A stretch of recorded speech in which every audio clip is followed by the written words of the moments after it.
Trigger warning. The following content contains discussions of sensitive topics such as mental illness, abuse of substance, death, and a failed suicide attempt. If this is triggering for you, please do not watch. If you are here because of the thumbnail, please go to the link in the description to go to the page of Shudo Takachi's blog and translate the page to your language and search Kasumi, aka Misty's Japanese name, and you will see for yourself that a CPR scene was considered for the second movie as a scene that will make the audience cry. If you or a loved one is struggling with suicidal thoughts, please call 988. It is a crisis line that helps people in crisis. I do warn the viewer discretion advised, but if you struggle with mental health issues, this is a video that dives into my own personal experience with coping with depression and how Shudo, the head writer for the Pokemon series from the beginning until mid-Johto, also struggled with it too.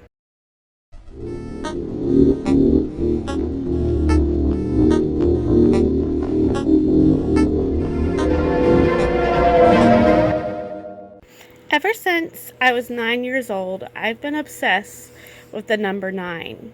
It is even my life path number if you add up my birthday.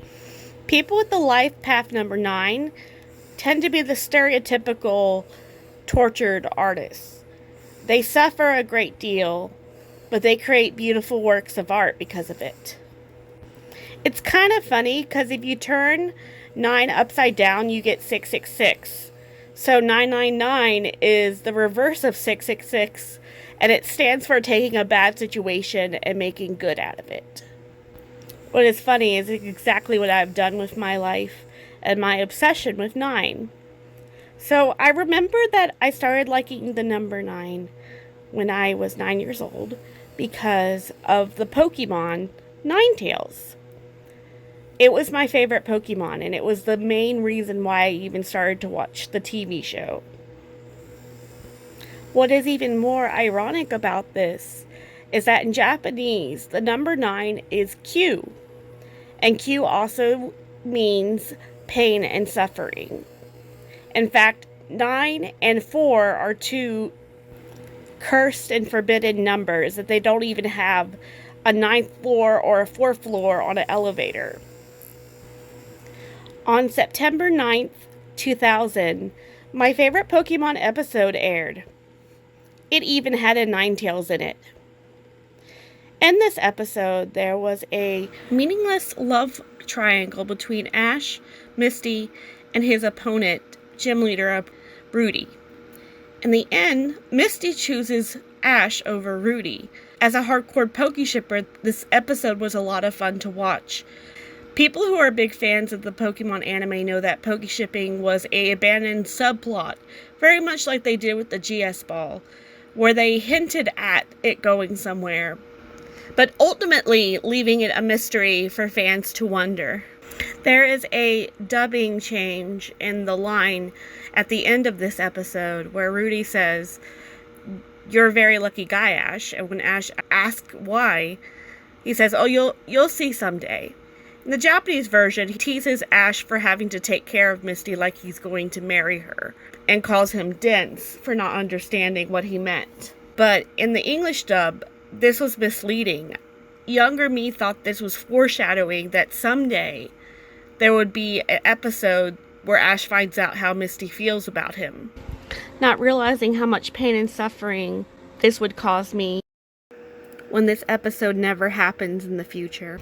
This isn't the first time the 4Kids dubbers tried to change lines to make it seem like there was a possible romance between Ash and Misty. Not to mention the many love songs they created on many albums. According to Shudo Takachi, Misty Kasumi never liked Satoshi Ash in that way, in a romantic way. If Pokemon was going to include romantic elements in its show, it would ruin the structure of Pokemon. It was working on the second movie that he realized that Misty's character was the weakest because she didn't have a solid reason to being on the cast other than to follow Ash. The first Pokemon movie was about questioning self-existence, why Mewtwo was questioning his self-existence being created in a lab. But the second movie was about coexistence and getting along, and how the characters, without realizing it, end up saving the day by facing and overcoming their problems with coexisting with other characters, such as Misty coexisting with Ash and Melody. He also went for his own great deal of pain and suffering, too. He used alcohol and drugs to fuel his writing process for Pokemon anime and the first 3 movies. He was also a very heavy smoker, which led to his death in 2010. But he left behind a blog post that he started, I think, in 2009 that had some really interesting information. He documented his struggles with mental health issue and substance abuse, and how Pokemon attribute to a lot of it. For the second movie, he was allowed to create the Pokemon Lugia. And at first, he didn't have a gender or a sex for the Pokemon, being in the beginning, Pokemons didn't really have a sex or gender. But he ultimately wanted it to be female, but they chose it to be male. And this deeply disturbed Shudo's creative process for the second movie. And how Lugia being male didn't set right with Shudo because she was supposed to be a Pokemon that created life. You see, the sea was the inspiration for the second movie, and how sea currents created the world and created life. He felt the 3 Pokemon fighting, if Lugia was a male, it would be harder for him to stop the fighting, but if Lugia was a female, she would handle it much different than a male. Lugia wasn't supposed to be strong and fighting and setting more fuel to the fire. She was supposed to be a motherly figure. It's one of the reasons why Ash's mom shows up in the movie. But he was forced to write a script he didn't agree with. And, it maybe seems silly to worry so much on the gender of a Pokemon, but to him it was a matter of life and death. Shudo felt like dying over this. It made him feel suicidal. He felt disrespected as a writer, and it was one of the reasons why he eventually went on to quit writing for Pokemon. The show was meant to go on for 10 more years, and he was like, I can only do 2 more, and that's it. Shudo was very upset about the show continuing. You see, there was an incident where kids had to be hospitalized for strobe lights in one episode that ended up getting banned in America that featured Polygon. And they called this incident the Pokemon shock. No one died from this shock, but however, it did make Shudo question if the Pokemon anime would continue or if it would come to an end because of the incident. But luckily, Pokemon continued, and when he found out that there were still 10 more years to be going on with Ash as the main character, he kind of got upset because he had multiple endings for the show that he had ideas for, and he wanted the characters to age, and he wanted to give it a ending. He had multiple endings planned. He wanted older audiences to grow up with the show and the characters to come to some conclusion. He had 2 particularly dark idea endings that the higher-ups probably would have never approved of. One in which being that it's a kid's show, and Ash waking up at 10 and Pokemon only existed in his imagination, and he goes on to live his life and coexist with other human beings. And then there's another one that's even darker, where Pokemon realize they're being slaves and to humans and being forced to battle. They rise up against, with Pikachu, Ash's Pikachu as the leader, rise up to fight against humans, and it caused this war apocalypse. There's even more evidence that Shudo was probably thinking about ending the Pokemon anime after the first movie, because of the shock incident that a lot of people were protesting the show to get off the air.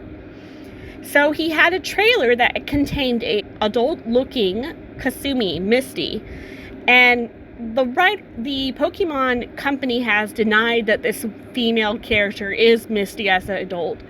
But I say bullshit to that because unless it's Misty's mom or a relative of Misty, I don't think Misty is like Nurse Joy. I don't think Misty is like Officer Jenny. I don't think there's duplicates of Misty in the Pokemon universe.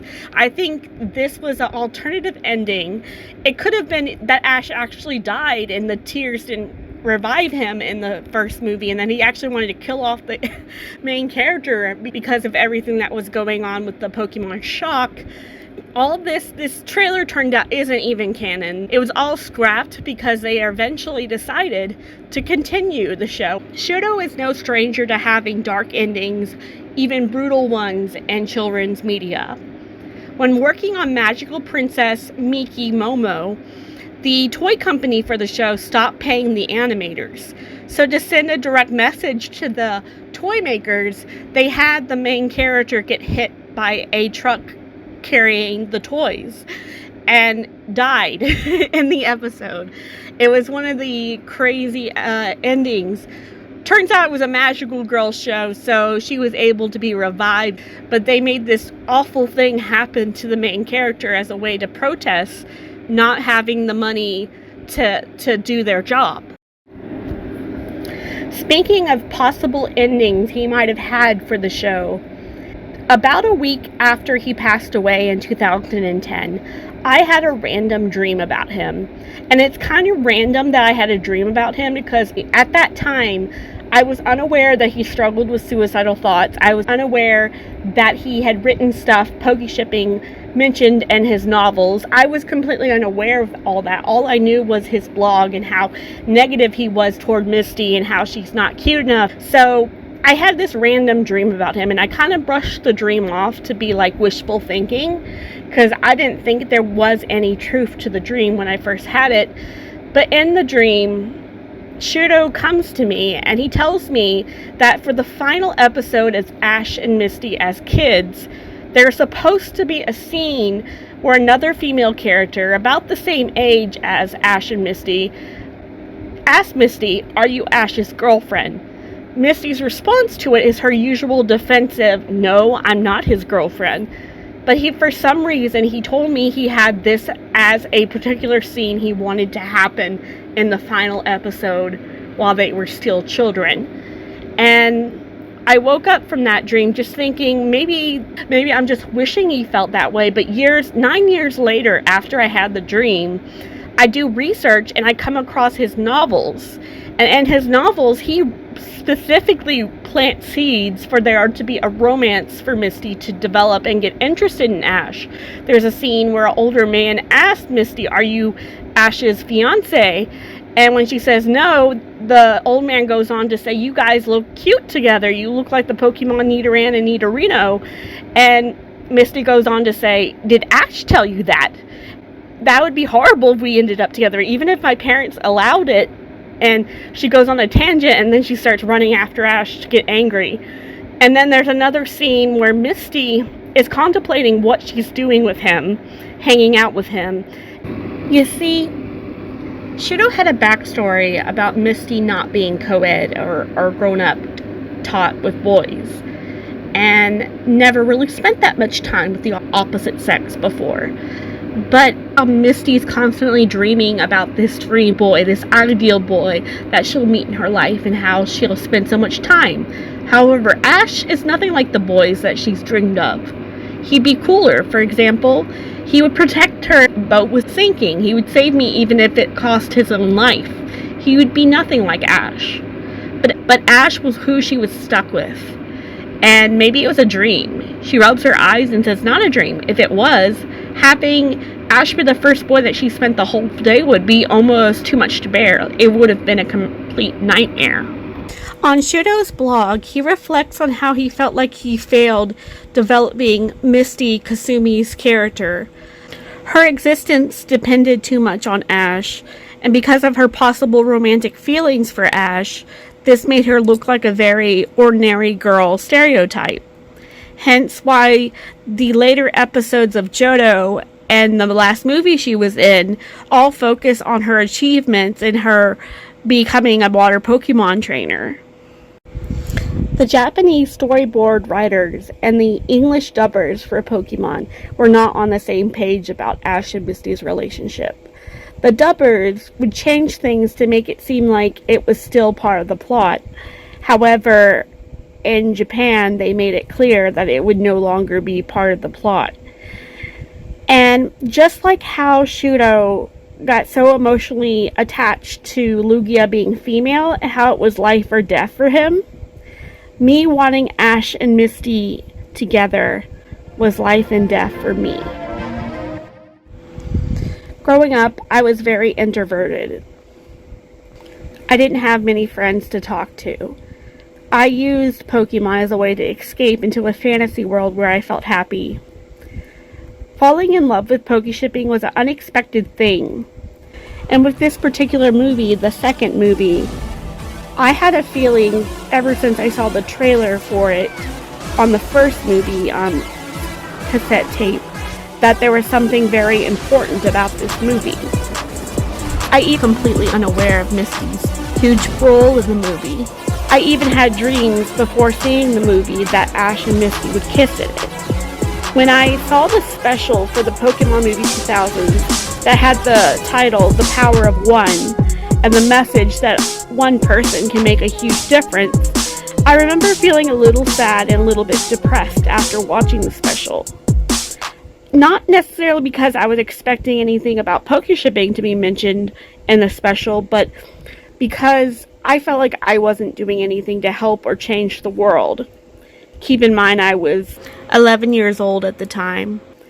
But just as the characters themselves didn't realize they could save the world through their challenges with coexistence, I also later found out that there is a way I could help the world through my own challenges, all starting with this movie. Before I knew Misty was going to be replaced by other female characters, before I knew suicide rates were high in Japan, I came up with a plan to unalive myself if Ash and Misty never got together. This was after discovering Misty's song.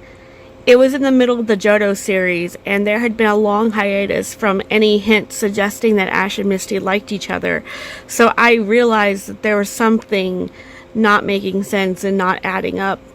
And I didn't quite understand exactly why until I found Shudo's blog in 2010. But over time, I got stronger. When Misty returned, but did not return as a main character at the end of Hoenn, I remember being really, really upset and self-harming for the first time. I eventually got to see therapy, and I eventually started taking medication. And I wanted to see Sumi Misty return at the end of Diamond and Pearl, but she did not return, leading me into a very deep depression that I was able to get myself out of, focusing on my dreams and my hopes to tell a story, manga, based on my life story of how I struggled with suicidal thoughts over an anime. In 2010, I also got really into Harajuku Japanese street fashion. Wanted to create an image for myself that was bright and happy and uplifting to help people, use fashion to not feel sad. I've always been more drawn to the light than the dark for a misfit. But in 2013, that's when Serena was introduced to the Pokemon anime, and my mental health problems resurfaced because of her. It gets more complicated. I went in a deeper dive into another video about what all that happened. The day after I saw Ash and Serena's kiss scene, I was hospitalized for self-harm and a failed suicide attempt. And I went through rehab for a very long period, the longest I've ever been.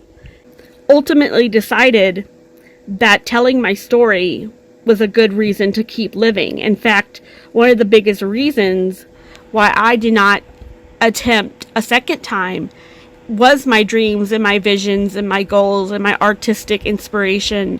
And I focused so heavily on that it got me through this really tough time of my life.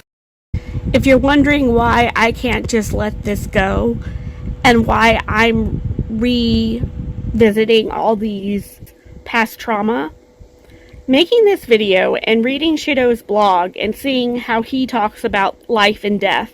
Reading Shudo's blog has given me a lot of peace of mind, and working on this video and this project has gotten my mind off of the pain and suffering I've been going through other things that have nothing to do with Pokemon. One thing that Shudo says on his blog is that if you question your self-existence too much, you become a lump of self-assertion. And I think that's very true.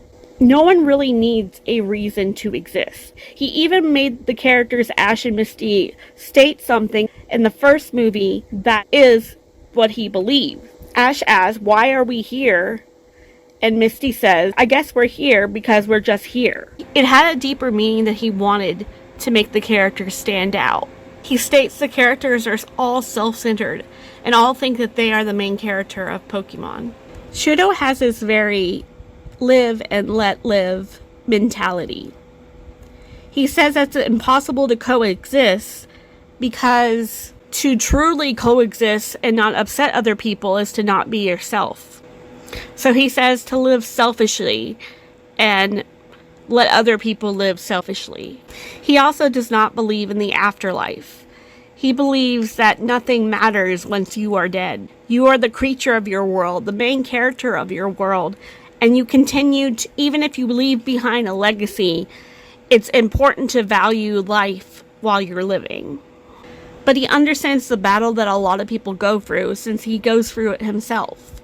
Life wouldn't really be life without any challenges. I don't think anyone would pay to go see a movie that was just rainbow and sunshine the entire movie and there was no conflict and it was just peachy and, it was perfect. Coexistence itself is a kind of conflict, is what he's trying to put out in this movie. And I think to coexist means to respect people's opinion they want Ash to end up with. And if you're just stuck on one thing too much, you're going to be unhappy. Happiness always comes within. Even when things are hard, trusting the universe and going with the flow like the ocean is how you show the universe you are ready to handle more of. He talks about the ocean a lot in his blog, how he would sit on Odawara and look at the ocean, and how the ocean is a feminine energy. He mentions on his blog another series, a novel he wrote called Internal Felina. I apologize if I'm pronouncing it wrong. It was a story about a female character that was raised a boy so she could continue the heritage of her family. And she had to fight a lot, and she came face to face with death many times. But she ultimately made the choice to keep living because she felt like the ocean was a life force, and the sea is what creates life. And to me, the ocean is something that's kind of grounded. It's not like that the ocean's going to disappear. It's not like that the moon is going to fall from the sky and then there'll be no more tides. The ocean is forever constant and forever changing. And in a way, it gives me inner peace. Misty's character, I think, even with her very fiery temper, she loves water and water Pokemon because water goes with the flow. There's even an episode where a fire trainer tries to figure out why Misty likes water more than fire Pokemon. And Misty says it's because it goes with the flow. It accepts. You put something in water, it won't push that thing out. It will move to let it in. Shudo also was very fascinated with Team Rocket and how he felt like they were the true main characters of the show. And in the show, they truly do think they're the main characters. And when the show was thinking about changing, they ultimately chose to get rid of Misty instead of Team Rocket because Pokemon just wouldn't be the same without Team Rocket. People are divided in the Pokemon community about what they think is true or what they think is canon, but the real answer is that we'll never know one way or another. So we're basically working ourselves up for no reason. Self-assertion leads to problems with coexistence.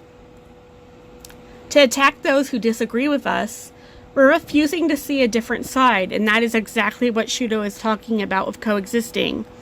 It took multiple writers to create Pokemon, and they probably didn't agree on everything they decided on. Writing process is more complicated than we think. In the end, we all still love the same show. Tetsudo Yajima got death threats when Serena returned in the Pokemon Journeys episode. They even mentioned this in an interview that he got death threats because people are still very emotionally attached. Death threats is taking it too far. Art deserves to be expressed how the team creating it wants it to be expressed. That decision is up to them alone, just as Shudo explains as coexisting and self-assertion. To clarify, Shudo never gave in to his suicidal thoughts, and he did not die from suicide. He had unhealthy habits like smoking and drinking, and I think it led to his heart attack at a train station. I'm really glad he left his blog when he did, and I'll leave a link to those who want to hear more about his story. I can't include everything I read on this blog because it's a lot to put in this video. I already know this video is going to be over 2 hours long, and he even talks about his times at the hospital and how the third movie was kind of like, okay, I'm done. I'm done with this. And how he was hospitalized at a hospital, the same one that a child that experienced the Pokemon shock from the Polygon episode was in. He seems like a genuinely kind and caring person, and even though he has some negative hate towards him, I have come to really respect him. I think the overall message is you might not know who you want to be. You may not know where your future's going, but just be, just exist, just be here, because that's all that matters. Because you simply being alive, regardless of what you've done in your past, you have a reason to be here, regardless of what you've done in your past. You don't need to justify your reason for living, no matter what you've done or what you believe. Defining ourselves over something like a noun is dangerous because we become it. We should define ourselves by our actions because it's an endless process and there are no limitations to how many actions we can perform. And things like us being compassionate, caring, hardworking, brave, those have so much more meaning than just saying, I'm an artist, I do this for a living, I like this, these are my hobbies, these are the TV shows, the games, the books, the music I listen to. Those things don't matter because you can like basically anything and still be a good person. One thing that happened is knowing that even a Moore shipper understands what it's like to get really emotionally invested into fictional characters made me realize that we're really no different. Also, one thing that really helped me in letting go of Poke shipping was to see a Moore shipping through Serena's eyes. If I was in Serena's shoes, I probably would do the same thing. Everything that she did with Ash is something I would do if I was in her situation. I also started to resonate with her because her dream to be an idol performance is something I would want to do in the Pokemon universe if I was in it. Also, the X and Y games introduced fashion to the Pokemon universe, which is a game I never got to play, but I have a feeling I would have really enjoyed playing because I'm very much into fashion. Also want to say that I asked the universe to show me a butterfly while on my walk to be a sign that Ash and Serena will interact again on Pokemon, and I saw the butterfly. So I think it's a sign that the Moore shipper love story isn't over. One thing I find interesting about Shudo's blogs is that he doesn't completely deny that Misty might have feelings for Ash that she is unaware of. He goes on to say that it's unusual that she would put up with him this long for a conversation of a bicycle, and that that's weird, and that he intentionally created the character Fluta Melody as a competition describing the new witch or maiden to be new rice, which for Ash to move on from Misty, and Misty gets jealous because because she was here first. The most interesting thing I found written on his blogs was when he went to a conference about the second movie. And in the second movie conference, they were talking about what is the scene in the movie that will make the audience cry. You see, the first movie did really well because of the scene where all the Pokemon cry and bring Ash back to life. So they wanted something like that for the second movie because they thought that's how the second movie would do well. Shudo had not planned a scene yet. He didn't feel like he should force people to cry. They should cry because of their own reasons and not anything forced. The funny thing is, I did cry during the Pokemon movie 2000. At the beginning, the reoccurring mentioning of Misty possibly having feelings for Ash made me realize it was part of the plot. And I felt like it was going to come up to some sort of... Honestly, I thought they were going to kiss sometime in the end of the movie. And I cried tears of joy for the first time in my life because I thought my dream, my prayers were answered. He said if people do cry because of his work, it's their own kind of treasures, not something that he intended. Shudo did not know what the scene to make the audience cry would be. So he left it up to the movie director, Yuyama, to decide what that scene would be. And Yuyama said it will be the part where Kasumi, Misty, saves Satoshi Ash from drowning with a blowing breath. And he makes it even more obvious that they're talking about mouth-to-mouth CPR when he says he puts the idea in his mouth and it makes him disgusted. The scene that made the audience cry had nothing to do with the actual plot of the movie. But he later goes to say that he thinks that the scenes between Kasumi and Fluta Melody are a bit more interesting than the actual plot of the movie. On the Japanese Pokemon second movie soundtrack, there is a love song devoted to Satoshi and Kasumi called You and Me in French. And it has a line about saving you when you're drowning. And it ends, I think it repeats the line, we must embrace the fate that we cannot change. But the actual voice actors, Risa and Mayumi, were huge fans of shipping their characters. They came out to say after everything Shudo said, there was a misunderstanding, and that Shudo was obviously saying the reason why Misty had to leave and that her existence was the weakest is because it did depend on Ash. It did depend on him. Because Misty did have feelings for him that she may not have realized in the beginning, but over time realized that she did. And there's a lot of proof to support this in his novels. It was nice that Misty was there in the end, just like she was there in the beginning. And she's still following him, even though Ash doesn't owe her a bike anymore. I still think it's a mystery whether or not she had feelings or not. And Pokeshipping will always be kept alive, just solely on its huge fan base. Remembering the heartache that Ash and Misty's love made me feel is very bittersweet for me now. Songs I used to not be able to listen to because they talked about letting go or moving on or accepting the things we can't change used to upset me, but now they give me great comfort. But you have to embrace the unchangeable fates that life gives you.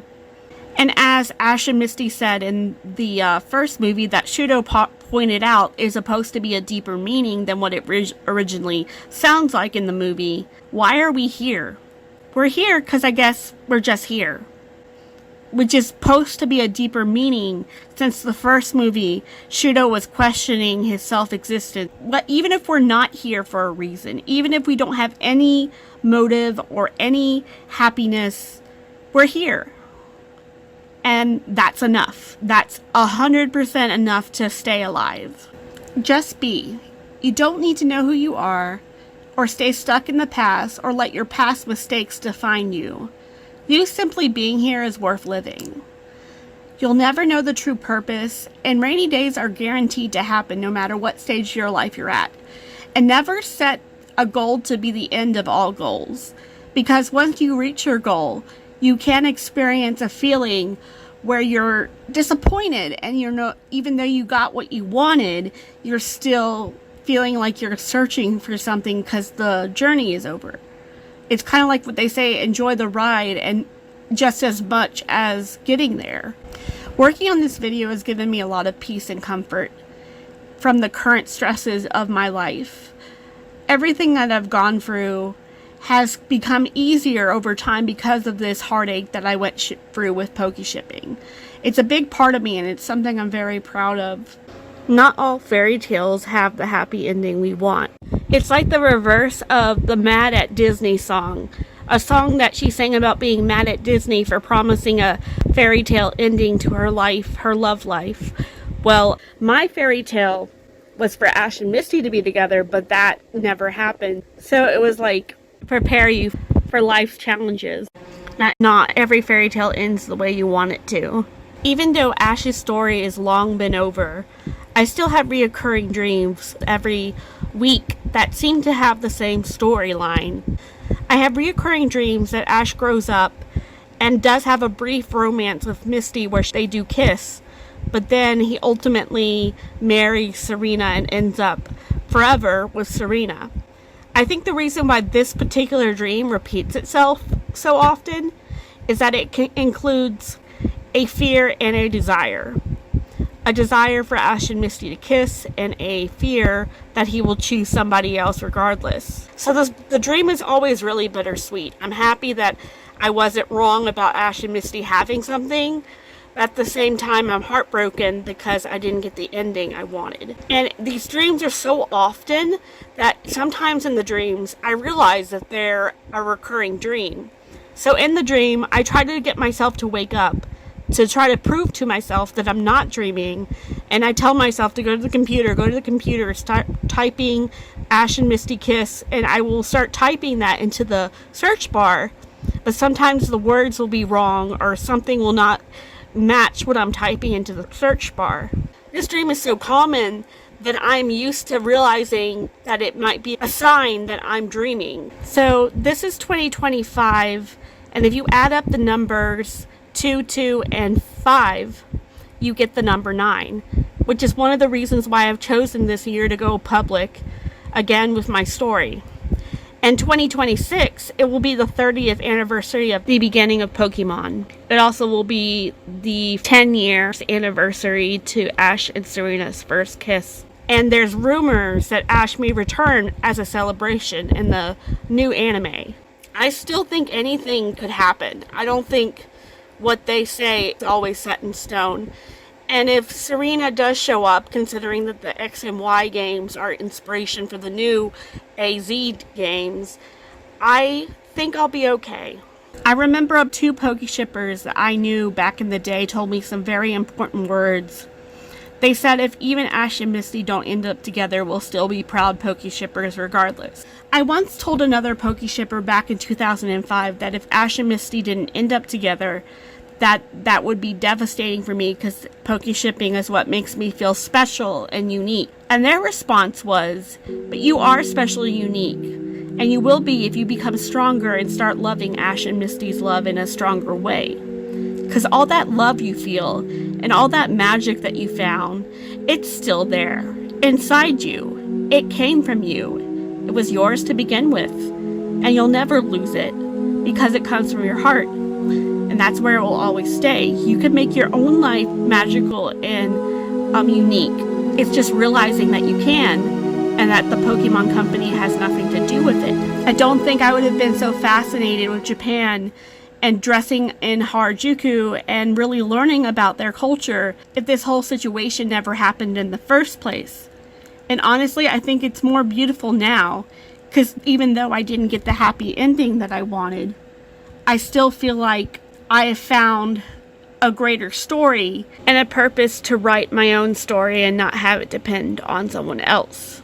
I want to break away from that and start my own journey, and that's why I have a dream to create a manga based on my life story. I first was inspired to do this back in 2006. I found out suicide rates were high in Japan, and I did some research about how that in the history of Japan that it was considered an honorable thing. It's not seen as a negative thing. And my original title for my manga was going to be called My Selfish Sacrifice. But now I've decided to change it to Finding the Light of Life, which is named after an AMV, to be exact, anime music video I created back in 2006 to help people who are struggling with suicidal thoughts. to share stories about all the challenges I've gone through with life and how I ultimately overcame them. Sometimes we find meaning in the things that we can't change. And I've found peace of mind thinking that there's a lesson that we otherwise wouldn't have learned if we had gotten what we wanted all the time. If you keep failing at something, it means you're not ready for it. But it will still prepare you for when you eventually get there. There's a power in goodbye, and a strength in letting go, and a wisdom to know what's worth holding on to and what battles are worth fighting for. In the end, it just comes down to, through our experiences, our brains make associations from meanings that make no sense but to only us alone. Shudo wanting Lugia to be female, and me wanting Ash and Misty to be together. They say that there's too much to die for and not enough to live for. Living for something is so much more important than dying for something. Living to honor something and the memory. But not be afraid to dream, because even if our dream doesn't come true right away, the experiences will lead you to the ultimate dream coming true, which is true happiness in your life. Sometimes it's the experience that we should value more than the result of that experience. Because don't be afraid to fail and do what you love in your life, because even if you fail, you're getting one step closer to where you need to be. And if things don't work out the way you want them to, it's probably because it's meant to happen that way, and that it's meant to show you a different door that you can open that will lead you to your destiny.